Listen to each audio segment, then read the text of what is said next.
Sean and I are starting a celebrity life abroad with his $3 million. I can't survive if we stay together and divorce. Want to know our address? Lick my shoes first. What? What are you talking about? What do you mean? I couldn't make heads or tails of what Sissy, my mother-in-law, was saying. There was no sign of her preparing for a life abroad or saving money. So, as I was saying, Sean got his hands on $3 million. We're set for a lavish life overseas, just the two of us. Why would my husband Sean go abroad? And what's this about $3 million? Why are you so curious? Well, if you're that desperate to know, maybe if you lick my shoes and beg, I might tell you. What kind of thing is that to say? Where's Sean? We're living the high life with Sean's $3 million. You're no longer needed. I was stunned by Sissy's words. How could Shauna suddenly acquire $3 million and live luxuriously abroad? And Sissy talks about it so frivolously, as if I were an outsider. My heart was filled with anger and anxiety, but I needed to stay calm and understand the situation. How on earth did Sean come into such a fortune?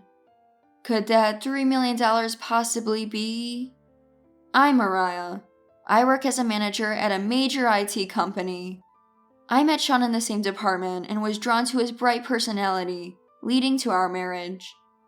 In the beginning, Sean's parents warmly welcomed me. Our daughter Rothy is now 14. I grew up in poverty with parents who were a bad influence. Having faced tough times, I'm committed to raising Rothy with deep love, balancing work and home life.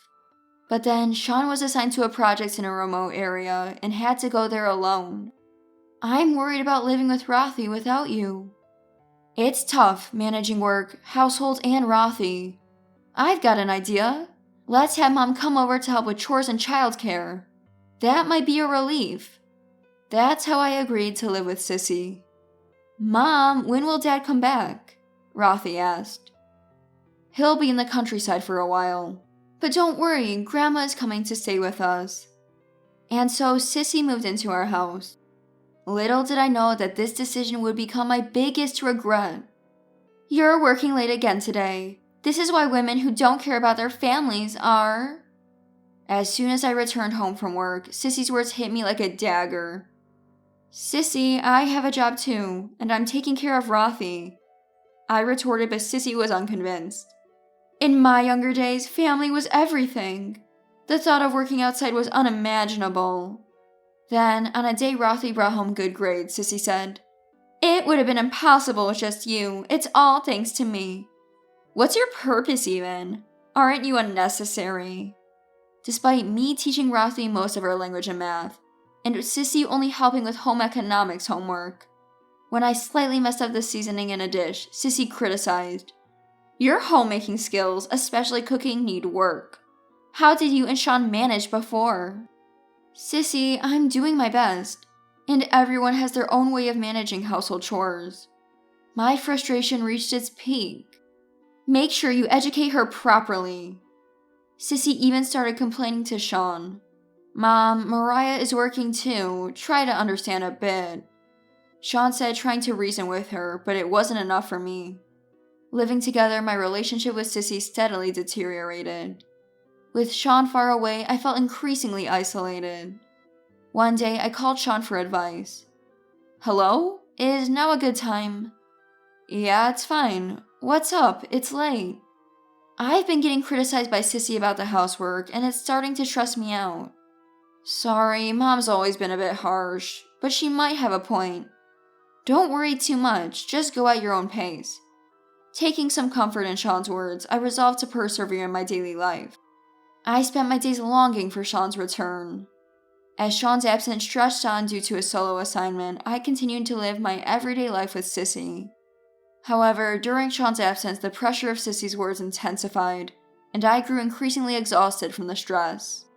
Sissy criticized everything I did, from morning till night, finding fault in all I undertook. When I made Sean's favorite mixed rice, she coldly remarked, "This is terrible. Who'd eat this?" And if I took even a short break, A woman who can't handle her housework has no right to rest, she would snap. I never had much confidence in household chores. Sean used to laugh off my shortcomings, but in front of Sissy, they were inexcusable. I think Sissy's harassment stems from her excessive love for Sean. She seems unable to accept that Sean has left her for marriage. It's a stark reminder not to become such an overbearing parent. One day, after some shopping at the local mall for relaxation, Sissy found out. As I arrived home, she was waiting furious.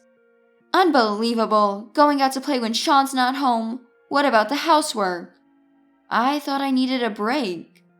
A break? In this situation? With your uselessness, I'm struggling here. Afterward, I found myself waiting for a call from Sean. I believed hearing his voice would bring me some relief, but what he said was unexpected. Things aren't going well with the projects here, and I've gotten into gambling and debt.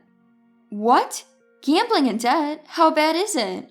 What about our life? Rothy's future? I'm sorry, I'm really sorry. I'll figure it out, just trust me. How exactly will you fix it? How much debt? I'm working on a solution. Despite thinking of Sean as someone far removed from gambling, always sincere and dependable. Since we met, he never once was late for a date, and after we started living together, he always came home right after work. Whenever I cooked or did laundry, he never failed to express his gratitude. I married him because of his sincerity and earnestness. But during Sean's absence, no matter how hard I tried, Sissy's criticisms never ceased. To think someone useless like you married Sean, I can't believe it. Despair swirled in my heart. Ever since Sean started his solo assignment, I endured Sissy's harsh daily criticisms. And Sean's recent confession only deepened the despair in my heart. His gambling debt problem. And then Sissy's relentless condemnations following it. Unable to endure any longer, I left the house in the middle of the night and sat on a bench in a nearby park crying. One day, Sissy discovered my secret. At dinner, she confronted me with it. You used to work at a club, didn't you? A mother like you working there, how shameful. Why do you know that? I showed your photo to an acquaintance while talking about Sean's useless wife. They recognize you. Seems you were incompetent even at the club. In the past, fed up with a mother who hardly worked and just played with men, I left home and lived alone. I was struggling financially and worked at a club. It was my past before marrying Sean. A secret even Sean didn't know. I was at a loss for words. I had never imagined Sissy finding out about my past work. And using that past as a weapon, she attacked me further. I can't accept a woman like you as my granddaughter's mother. I'll tell Sean and get you thrown out of the house. My heart sank further into despair. My marriage to Sean, all my efforts, and our future together. It all felt like it could be taken away by Sissy's single statement. Context from Sean became even more infrequent. I feared that doubts and mistrust were growing in Sean's heart towards me. One night, I reflected on my life in my room, meeting and marrying Sean. The current situation and the endless condemnations and attacks from Sissy. I felt I couldn't take it anymore. I'm at my limit. Muttering this, I left the room and walked into the night. The night streets were as dark and lonely as the despair in my heart. Sissy's words echoed in my mind. My past, my secret, and my present, all targeted by Sissy's criticism. I sat on a bench in a park late at night, looking up at the sky. There were no stars in sight. My heart was equally shrouded in darkness. Suddenly, someone approached. Mom, you're here? Rothy sat next to me, holding my hand. Mom, don't worry about Grandma. You're working hard in an IT company. It's proof of your struggle to live. Thank you, but maybe Grandma has a point. Mom, Grandma is trapped in old values. In this era, no matter what job you've done, you should be proud of it. I'm proud that you worked at a club. Really? Yeah, because you've always worked hard for our family, no matter the difficulties. Don't be swayed by Grandma's words. Rothy's words warmed my heart and tears fell. Mom, you're working hard in IT now. That's impressive enough. No matter what Grandma says, I'm on your side. I was filled with gratitude for Rothy. Her support gave me new hope that I could overcome any difficulty. I took a deep breath in front of the pile of documents in Sean's study. Carefully reviewing each one, I began to unravel Sean's secrets. Bank statements, credit card bills, loan contracts. The details of Sean's financial transactions gradually became clear. Why did it come to this?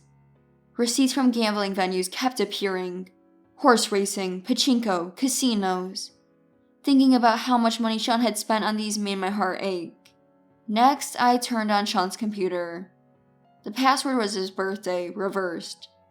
Hale's mailbox was filled with urgent emails from financial institutions and messages from friends demanding repayment. There were also many advertisements from gambling sites. I decided to calculate the total amount Sean had gambled away. The result was a staggering $3 million, far beyond my expectation.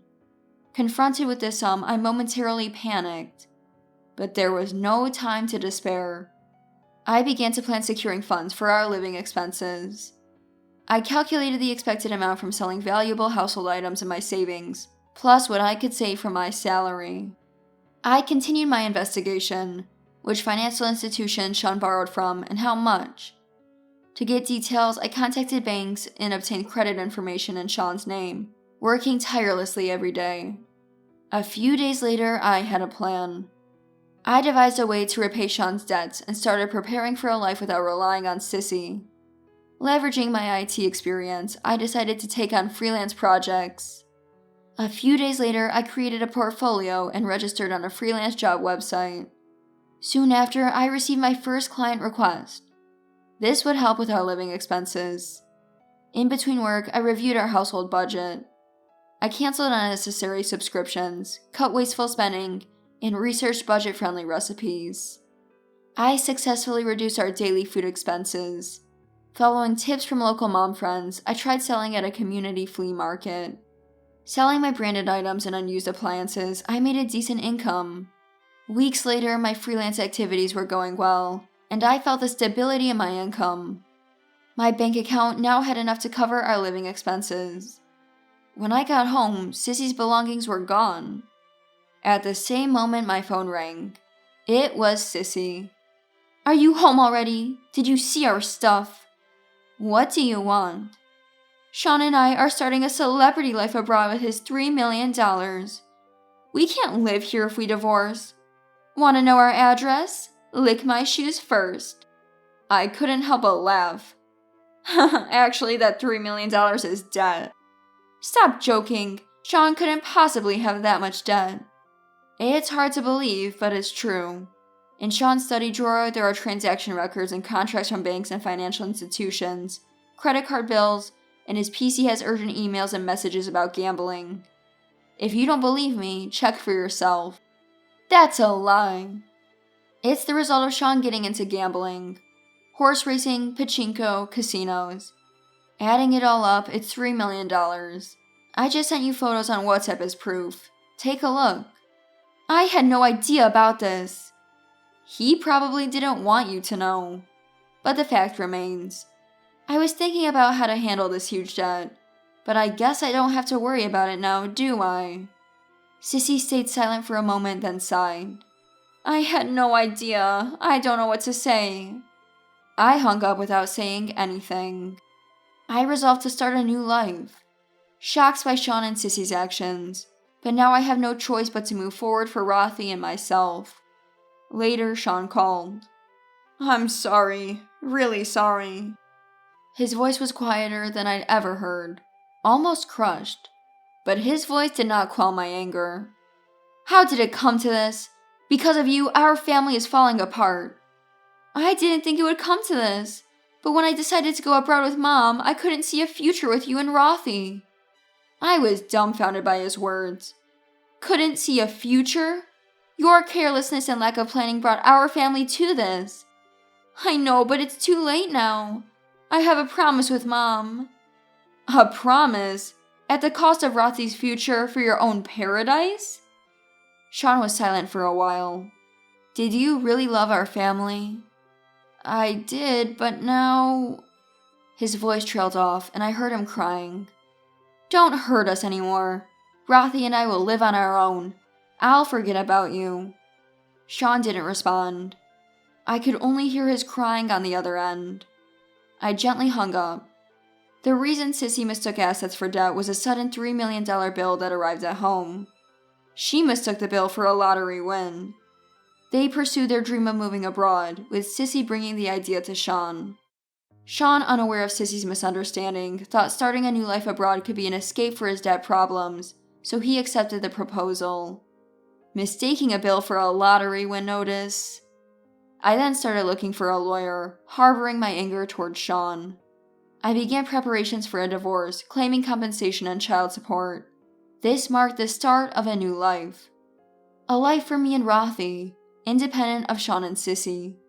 I consulted with a lawyer about the divorce settlement and child support claims. During this time, Rothy and I spent a lot of time together, and she became my strong supporter. She understood my decision and chose to stay with me. Hearing her words, I felt rewarded for the hard times I endured with Sean and Sissy, and tears welled up. Meanwhile, Sissy and Sean struggled with their life abroad. They faced continuous problems due to poor preparation and financial issues. After being robbed, they lost their funds and faced further difficulties due to the language barrier. Eventually, they were deported as illegal immigrants. I then had a discussion with Sean through the lawyer. The divorce is finalized. You'll be paying the compensation and child support in one lump sum, right? Thank you. Now I can finally start a new life. But in one lump sum? Maybe in installments. If you couldn't afford it, you shouldn't have agreed in the first place. I insist on a lump sum. Sean later took on more debt, borrowing from dubious lenders, almost like something out of an urban legend. His whereabouts afterward are uncertain, but that's not my concern. After canceling her rental and being robbed of all her savings, Sissy was forced into homelessness upon returning to the United States. Rothy and I started our new life. Life wasn't easy, but freed from Sean and Sissy, we were able to look forward to the future with optimism. I want to live happily with Rothy, who saved me from rock bottom, working together in cooperation.